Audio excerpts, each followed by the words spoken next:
Olá pessoal e sejam bem-vindos a um vídeo um pouco diferente hoje, que é uma coisa que eu queria demonstrar na prática para vocês. Tem uma coisa que eu vivo falando que é o seguinte: as pessoas revertem para princípios e tem um monte de gente aí que é libertário e não sabe. Um monte de gente por aí tem princípios de, olha, deixa livre iniciativa, as pessoas podem errar e se ferrar, mas elas têm que aprender com isso e elas conseguem aprender com isso.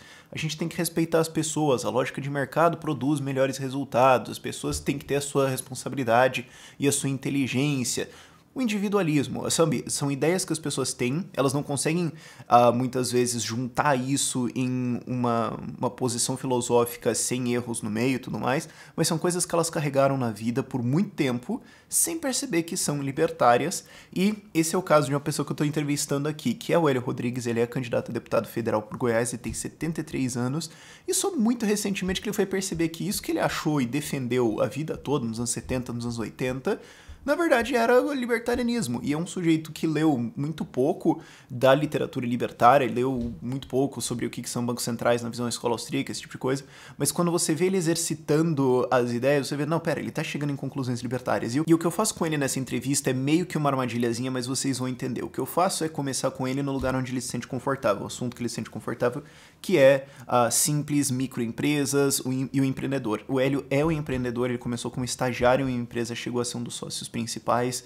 e ele está há décadas no movimento de pequenas e microempresas. Inclusive, ele ajudou a criar e colocar na Constituição o artigo 179, foi uma das pessoas fazendo pressão, que é o artigo que depois abriu espaço para o simples e para o super simples e para o meio e tudo mais, que é de dizer que o governo tem que dar um tratamento mais simples, mais reduzido tributariamente, burocraticamente, etc., para pequenas e microempresas, e ele continua fazendo isso. Isso porque é a área dele de empreendedorismo, que ele sempre conhece. Ele foi presidente de federações, ajudou a fundar várias federações de microempresas, ajudou a instalar empreendedores em Goiás, várias coisas assim. E depois eu vou para outras coisas que são lugares que não é a área dele, por exemplo, educação ou até Banco Central e Bitcoin. E você vê os princípios do cara sendo exercitados e vendo, tá, ok, ele chega em posições libertárias. Aí ele fala alguma coisa que não faz sentido um pouquinho, não. Ele falou de regulação. Pera, mas vamos entender, o que você quer dizer com regulação? Você quer dizer que a ação do governo tem que ser, tipo, sair, mas é uma ação. E você vê, é uma pessoa que não tem o refino técnico de todos os termos certinhos, mas que quando você tenta entender o que está na cabeça dele, quando você vai tentando pensar, não, mas o que você quer dizer com isso? O cara vai chegando em uma posição libertária antes da outra. Isso é um dos exemplos clássicos que eu vivo dando para vocês, de vocês têm que olhar os princípios da pessoa. Quem tem um princípio individualista de livre mercado vai chegar a conclusões de livre mercado, mesmo que às vezes a política que ele está propondo agora seja contraditória. Quando você expõe isso, ele fala, não, pera, reverte ao que eu acredito no fundo, no que eu acredito e o que eu defendi por décadas, que é a liberdade do indivíduo. Tem muitas pessoas por aí, a gente tem que ter mais essa habilidade de ouvir, entender e ajudar essas pessoas a perceberem as conclusões lógicas do que elas acreditam. Mas enfim, vamos lá para a entrevista para vocês verem isso na prática.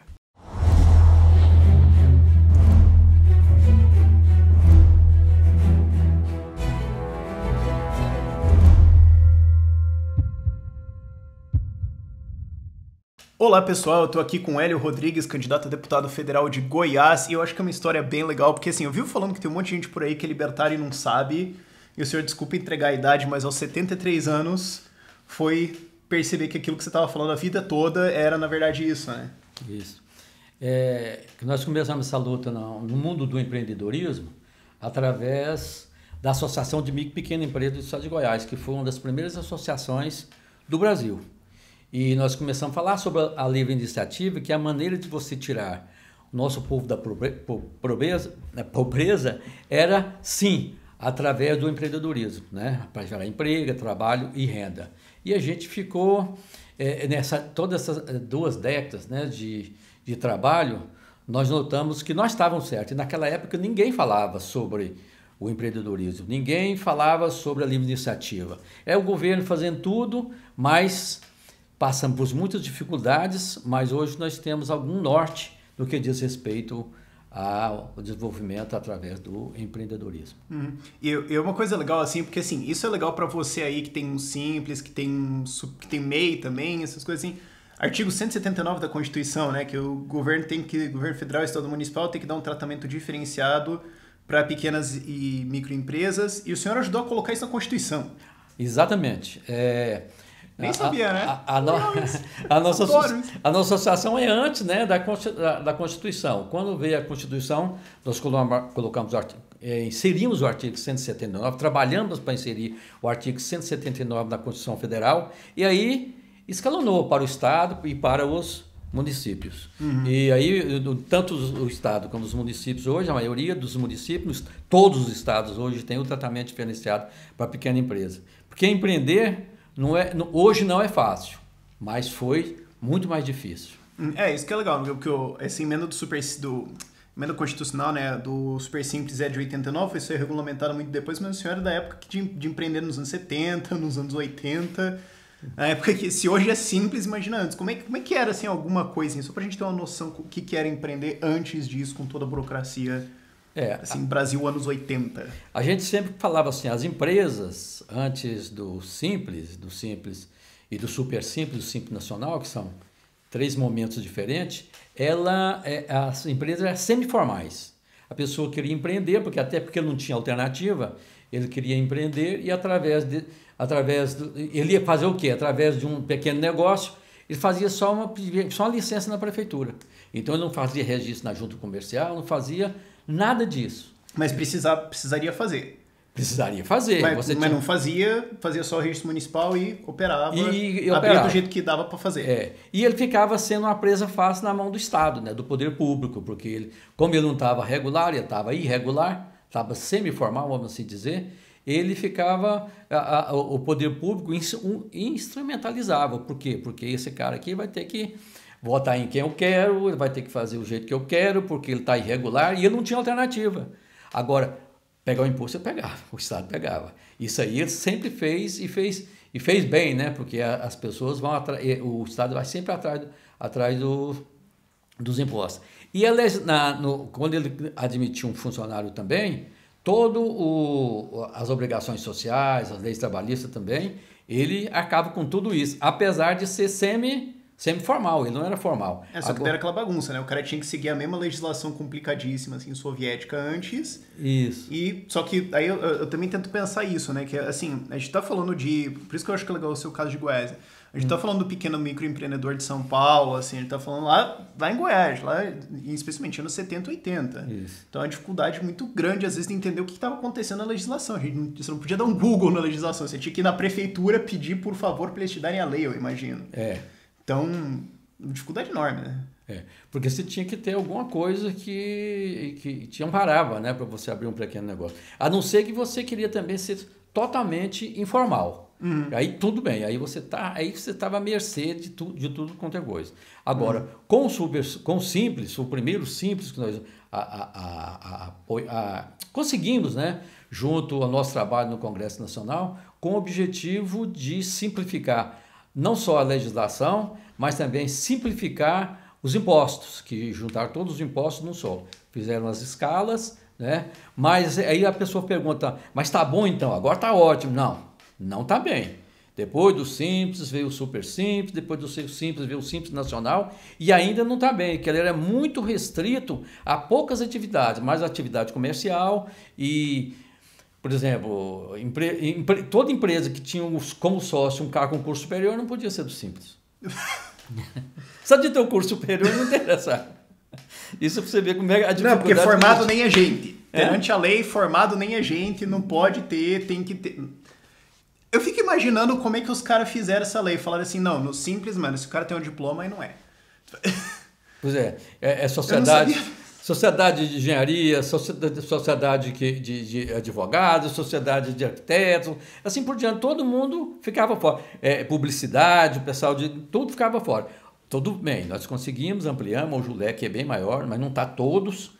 E a nossa luta hoje é o seguinte, nós não queremos um tratamento diferenciado só para o segmento de pequena empresa.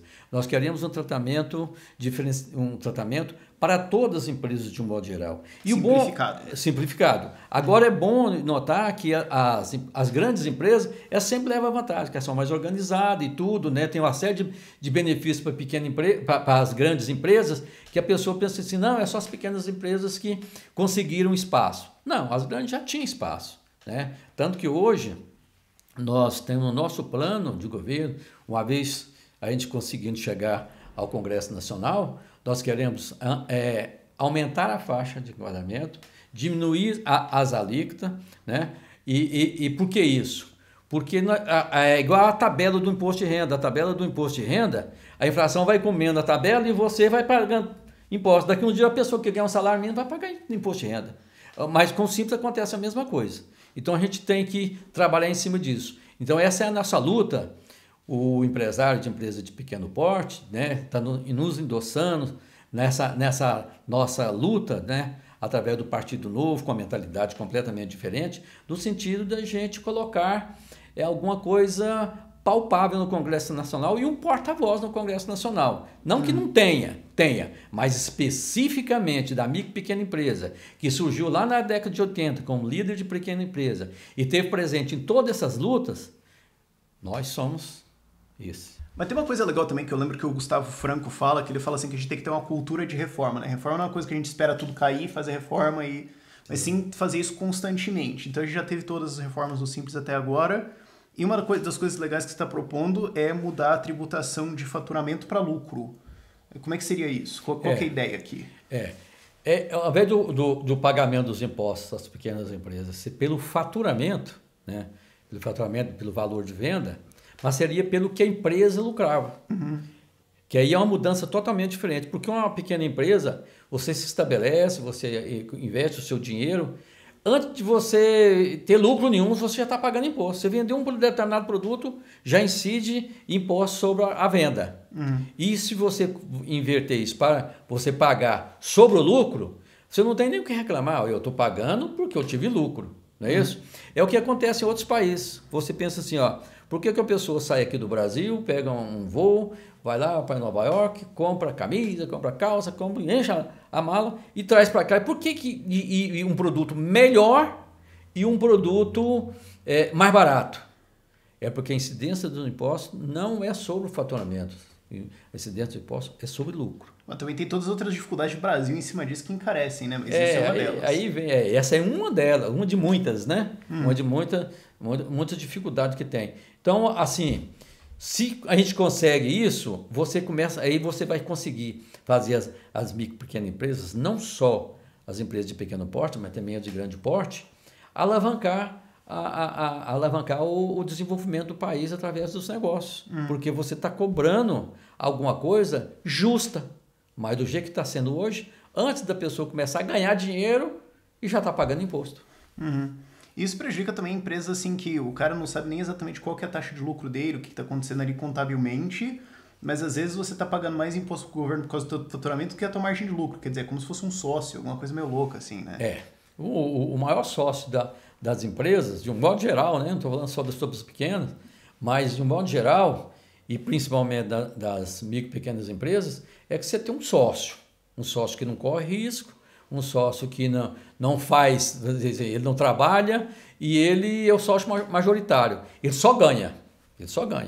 Então, esse é um momento que a gente tem que fazer uma reflexão sobre isso para a gente ter uma mentalidade diferente nos pequenos negócios. Por exemplo, se nós não adotarmos a livre iniciativa, o livre mercado, focar nas questões do negócio, que essa é a melhor maneira da gente tirar o nosso povo da miséria. Uhum. E só para a gente sair um pouco de economia, assim, porque a gente estava em empresa e tudo mais, eu sei que essa é a tua base, mas, de novo, como eu falei, o caso curioso de uma pessoa assim que lá na frente vai descobrir que o que você defendeu boa parte da vida era libertarianismo. Como que é a tua posição em relação à educação domiciliar, por exemplo? Olha, como nós somos, por princípios, a favor da livre iniciativa, nós somos a favor disso. Eu acho que tudo que você regulamenta demais, tudo que você proíbe demais, tudo que o Estado quer controlar, as pessoas perdem a criatividade. Você fica engessado, muito engessado no que diz respeito à sua iniciativa de fazer coisas diferentes. Então, o Estado ele tem que entender que ele tem que ser um facilitador, não um dificultador dos negócios ou das ações do indivíduo. Uhum. E quando você diz assim que regulação é demais, para você, o que é regulação? Quando você acha que tem que ter alguma regulação, alguma coisa? Qual que é a tua posição sobre isso? Olha, Bom, a gente, se fizer uma comparação pelo mercado, a gente nota que as leis naturais do mercado, ela resolve a maioria dos nossos problemas, né? É a mesma coisa da lei da gravidade. Você não pode revogar isso por decreto. Você tem que deixar isso fluir, né? E eu entendo que raríssimas exceções, em casos muito específicos, no momento que nós estamos vivendo, talvez possa ter alguma regulamentação, mas de um modo geral, a coisa tem que funcionar e ir de maneira natural, que se autorregulamenta. E essas raríssimas exceções, você quer dizer? Porque assim, algumas pessoas podem entender, porque também contextualizando, o senhor também não é, acho que até pouco lido em coisas de libertarianismo e tudo mais. Então assim, isso é uma coisa que muita gente às vezes fica puta da cara. Eu falo assim, gente, tem muita gente que não leu quase nada, mas assim, você percebe que a pessoa, no fim das contas, quando volta para o princípio, você diz assim, tem livre iniciativa e a gente tem que deixar o mercado se autorregular. Mas tu diz, não, mas tem as situações em que são raríssimas exceções. Mas quais você acharia que seriam? Eu vou citar um exemplo simples. Todo mundo sabe que no Brasil nós temos um monopólio de banco, do sistema financeiro. Nós sabemos disso. Por que o nosso juro é muito alto? Nosso juro é muito alto porque nós temos um cartel. Um cartel. Mas isso vem por quê? Isso vem porque não tem a livre iniciativa, não tem concorrência. Então, aí eu acho que o Estado tem que entrar. Entrar o quê? Abrir o mercado. O que ele faz? Mas isso, na verdade, significa o Estado sair. Exatamente. O Estado tem que sair para você ter competitividade. Porque aí o Estado serve de instrumento na mão de grandes financistas e acaba todo mundo engolindo isso. Então, se você levar a princípio, você tem que ser a favor de tudo que liberta as pessoas, principalmente os negócios. Mas você considera isso uma regulação? Você estava dizendo, casos extremos. Aí você cita o caso dos bancos, que na verdade o governo tem que entrar saindo. Exatamente. Então, quando você diz isso como uma regulação, na verdade, o que você está dizendo é que tem que ter uma ação estatal. E a ação estatal deveria ser exatamente o contrário, né? Retirar. Mas que não deixa de ser uma ação, né? E não deixa de ser ação. Então, retirar também não deixa de ser uma ação, né? Então, eu trago isso como exemplo porque, assim, eu até te peguei de surpresa, eu queria pegar isso em câmera mesmo, porque, assim, é o clássico caso de alguém que é libertário e não sabe, que quando fala, tem que defender livre mercado, mas às vezes no jargão se perde um pouco. Então, assim, é um caso curioso que acontece bastante, por isso que eu gostei do seu caso, Hélio, porque eu queria trazer isso, queria demonstrar essas situações. Eu acho que é legal para as pessoas verem que isso existe, que tem que ter esse diálogo, tem que ter essa conversa, tem que saber fazer as pessoas verem o que elas estão falando, qual é o princípio e como é que isso se aplica para a situação. E a gente vê no caso, o senhor retornou ao princípio que, deixa a coisa, né? Porque se o Estado tivesse instrumentalizado pelo sistema financeiro, né? Eles, vamos dizer assim, a interveniência dele seria sair, né? Deixar o mercado, ter concorrência no mercado financeiro, provavelmente nós teríamos juros muito mais baratos, muito mais competitivo e alavancaria muito mais os negócios. Mas então, voltando à coisa do setor bancário, então que regulação que o senhor acha que tem que ter nesse setor? Olha, não é essa a menor dúvida que a gente tem que entender que num momento, você faz um Banco Central regulamenta o sistema financeiro, né? Por que ele regulamenta? É porque, como existem distorções, ele regulamenta o sistema financeiro. Aí, se você for entrar rigorosamente nas questões, o que é regulamentar? Talvez seria desregulamentar. Não era regulamentar. É você ter menos leis, menos regulamentos. Em vez de você criar lei, você tirar lei, desregulamentar. Mas você acha que é possível rodar um sistema bancário sem um banco central em cima disso? Eu acho que no modelo atual ele ainda tem um papel, mas é possível. É possível, então a gente consegue retirar ele. E no modelo atual você diz por quê? Por que você diria que no modelo atual tem que ter? Eu acho que nós temos uma série de leis que já engessou todo esse processo que nós temos aí no sistema financeiro. Se você retirar esse aí de uma hora para outra, você pode ter um problema muito bom, inclusive de questão de credibilidade. Como, por exemplo, o quê? Eu acho que a credibilidade é o seguinte, se você sai do mercado, você desregulamenta tudo de uma vez, a moeda, ela não tem garantia, ela não tem laço, tá certo? Então, você tem que fazer uma transição de maneira vagarosa, porém não tão vagarosa, mas paulatina, até você ter isso de uma maneira geral. Então, a tua preocupação é muito mais tipo como seria, mas você entende que dá para tirar e as pessoas podem entender isso. O mais como seria. É possível. Até porque, Rafael, por princípio, se nós somos a favor da livre iniciativa, do livre mercado, a gente sabe que toda regulamentação, todo entrave, por que os países desenvolvidos a potência que são hoje? Eles são porque eles entraram nesse negócio do livre mercado.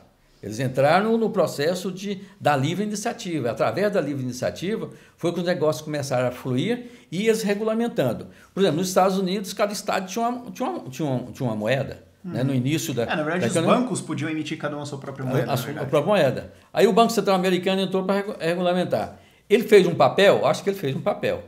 É melhor ou pior? Talvez não teve competência para a coisa ser totalmente regulamentada. Mas ele entrou num momento de regulamentação importante para os Estados Unidos, tanto que ele é uma potência, né? Não, mas na verdade, isso que é a coisa. Aí eu te pergunto, o que você falou em termos da história do Banco Central americano, na verdade está um pouco errado, mas aí eu te pergunto, o que você já leu sobre bancos centrais e economia? Olha, o que a gente tem mais Rafael, é na prática, né? Na prática a gente tem... Então, mas isso que eu quero dizer, então o que você está dizendo, você está indo a partir de princípios e tentando elaborar coisas, certo? Então, é isso que eu falo. Então, assim, que tem uma literatura toda de bancos centrais e tudo mais, a visão libertária, escola austríaca de economia e tudo isso, mas assim, é interessante ver como você exercitando a partir de primeiros princípios chega numa coisa de livre mercado, mas às vezes falta tipo um conhecimento histórico e tudo mais, que isso a gente ajuda, a gente pode educar, o canal existe para educar isso, mas eu acho legal esse fenômeno, assim, que se você só tiver, vai fazendo as perguntas certas, vai explorando pro lado certo, a gente consegue chegar em umas direções divertidas. Então, eu acho isso interessante e assim, pessoal, essa é a lição para vocês também. É uma questão de princípio, você sempre está voltando para isso. Livre mercado, livre iniciativa das pessoas, as pessoas podem se regular e chega em respostas, quando a gente ajuda, respostas de livre mercado. Só que aí às vezes falta a coisa técnica, do histórico e tudo mais. E a questão é um fenômeno que acontece. E a questão também das pessoas assimilar isso, né? Que as pessoas às vezes não assimilam e o processo ele não pode passar abrupto. Até pode, se você... Ele vai sofrer um pouco, mas ele vai se regulamentar. Mas talvez por você ter menos trauma, ele passar por um processo né, de desregulamentação. Em princípio é o seguinte, menos leis, menos regulamentos. Para os negócios, isso é importante. Não, então, pessoal, só para contextualizar, o que eu queria fazer aqui com o Hélio é justamente pegar uma pessoa que não tem um grande estudo de libertarianismo, na verdade, acho que o senhor já leu algum livro sobre libertarianismo, sobre isso? Já li, mas não sou tão aprofundado como você, né? Que você é um expert no assunto e o seu canal mostra isso. Tanto que a nossa admiração por você é você ser esse pregador, esse guru, esse professor que sobre essas teorias. Eu queria pegar uma pessoa com todos esses princípios libertários e mostrar assim, olha, o que acontece quando você pega uma pessoa que tem um princípio libertário, mas que não sabe exatamente o que fazer com isso, e só vai mostrar, mas peraí, quais são as conclusões, como é que é? E às vezes a pessoa vai falar algumas coisas, vai dar algumas contradições e tudo mais, mas daí você fala, não, mas peraí, e esse termo? Às vezes é erro de termo, como por exemplo, o senhor estava falando de regulação de banco, não, mas então, né, tem que ter uma ação, mas qual que é essa? Mas a ação é sair. Aí, não, pera, então aqui a gente estava talvez discordando um pouco no termo que é regulação, para começo de conversa, e a gente vê esse processo acontecendo, então acho que isso que é legal, assim, você vê como é que é uma pessoa que volta para o princípio, né? E o senhor estava falando também uma coisa depois sobre a confiabilidade de empresas, que eu achei legal. É porque você pergunta às pessoas assim, qual é o maior patrimônio da empresa? Tem pessoas que mais simples falam assim, não, o maior patrimônio da empresa é o prédio da empresa, é o capital que ele tem no banco, e a gente já descobriu, ou verificou, ou pensa que o maior patrimônio da empresa, um deles é o cliente. Por quê? Porque sem um cliente, a sua empresa não existe. Aí o que você tem? Você tem que ter um bom produto, de boa qualidade. E outro ponto fundamental é a questão da credibilidade. Você não consegue ter uns bons negócios se você não tiver credibilidade.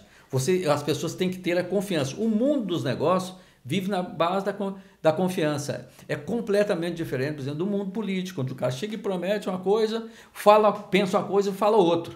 É isso que nós estamos querendo mudar. É isso que a gente não quer que aconteça. A questão da credibilidade. Um empresário qualquer, ele pega o telefone aqui, pega o celular dentro do carro dele, qualquer coisa, liga para um fornecedor lá em São Paulo, me manda tantas carretas disso. Ele não assinou papel nenhum, ele manda. Por quê? Porque já fez negócio e sabe que o mundo do negócio, ele trabalha na questão da confiança. Então, quando você faz a questão da regulamentação, desregulamentação, a questão do Banco Central, assim por diante, você sabe que a coisa não pode ser abrupta. Mas a gente sabe que quanto menos leis, quanto menos regulamentos, quanto menos burocracia, porque a burocracia também é um fator, vamos dizer assim, que inferniza a vida não só dos empresas, mas do cidadão de um modo geral. A gente fala assim, olha, quando você engessa, você atrapalha os negócios. Uhum. E você, só tentando extrapolar o teu argumento, então, o que você quer dizer é que, assim, sem regulação, relações de confiança entre o mercado podem surgir e criar alguma ordem de autorregulação dentro do mercado. Seria isso? A autorregulação ela é o comum, né? Porque são as leis naturais. Você tem as leis naturais dos negócios, da economia, as leis naturais da física. Né? Como a física, você não pode mudar... Contexto, ele é engenheiro, ok? Por decreto, você não vai fazer isso por decreto. Apesar que tem político que acha que pode revogar a lei da gravidade por decreto, né? Oferta e demanda. Oferta e demanda. A gente podia fazer esse estudo. Quantas leis, no fim das contas, são uma revogação da oferta e demanda? Mas isso é outra pauta legal. Que existe, né? Você vê. O que é tabelamento? Tabelamento é você querendo sabotar uma lei natural da economia. Oferta e procura. Não é isso? Mas assim, só pra gente encerrar, uma coisa legal que eu também acho que é legal de falar. Qual que é a tua posição sobre Bitcoin, criptomoedas, criptoeconomia? O que você acha sobre isso? Olha, eu não sou aprofundado no assunto, mas o que eu sei é que ela tem limitações, né? Quem comprou lá, sei lá, R$1, $1, há quantos anos atrás aí, há 15 anos atrás, hoje ele estaria rico, né? Aí você fala assim, por que ele tá rico? Que a gente chega a essa conclusão. Mas não, é porque ele é finito, ele não é infinito. Né? Você vai comprando e vai não. Ele vai ficando cada vez mais, ele tem a mesma quantidade de dinheiro e ele vai ficando cada vez mais caro pela procura. Tá aí uma outra lei de mercado. E você é a favor de deixar isso livre, não proibir, não criar dificuldades em cima, mas deixar esse mercado se desenvolver? Ou tem que colocar alguma coisa em cima, tem que ter cuidado? Isso é o sonho dos governos, né? Entrar nisso aí, cobrar imposto, ter o controle. Mas isso é igualzinho à internet. A internet, quando começou, ninguém dava credibilidade a alguma coisa que vinha impressa, via internet. Hoje o quê? Todas as transações comerciais, toda a parte burocrática dos governos, ela é feita através de quê? Através da internet. E o documento tem credibilidade. Eu acho que a moeda também, a moeda virtual, ela também é uma moeda que mais cedo ou mais tarde a pessoa vai reconhecer, porque ela está dentro de um processo de mercado. E no meio da gravação alguém resolve passar aspirador no corredor, a gente tem que cortar, mas você estava falando assim, o Bitcoin está numa lógica de mercado? Desculpa, não saco isso. O senhor estava falando do Bitcoin estar numa lógica de mercado, de confiança no documento, como é que era? Ele está dentro de uma lógica de mercado. Como ele tem um valor finito, né? Não é um negócio que toda vida você vai comprando, ele está tendo o mesmo produto, a mesma quantidade, não é isso? E você tendo mais procura. Então a tendência dele é o quê? Ele ficar cada vez mais caro. Quem investiu no começo ficou rico. Está rico, vamos assim dizer. Quem não acreditou, perdeu. Perdeu a chance. Por quê? Eu acho que é muito fácil para uma pessoa que conhece as leis de mercado entender isso e ter investido no início. Mas aí vem a questão da credibilidade, aí vem a questão da dúvida. Será que eu posso confiar? Será que eu não posso confiar? Então, a internet é a mesma coisa, nós não acreditávamos. Hoje nós acreditamos que a internet, os documentos são válidos, são autenticados, né? Você tem assinatura digital, você tem uma série de coisas. E hoje, no início não, no início você... Aí você cai naquela questão da educação, que você fala assim, podemos educar em casa?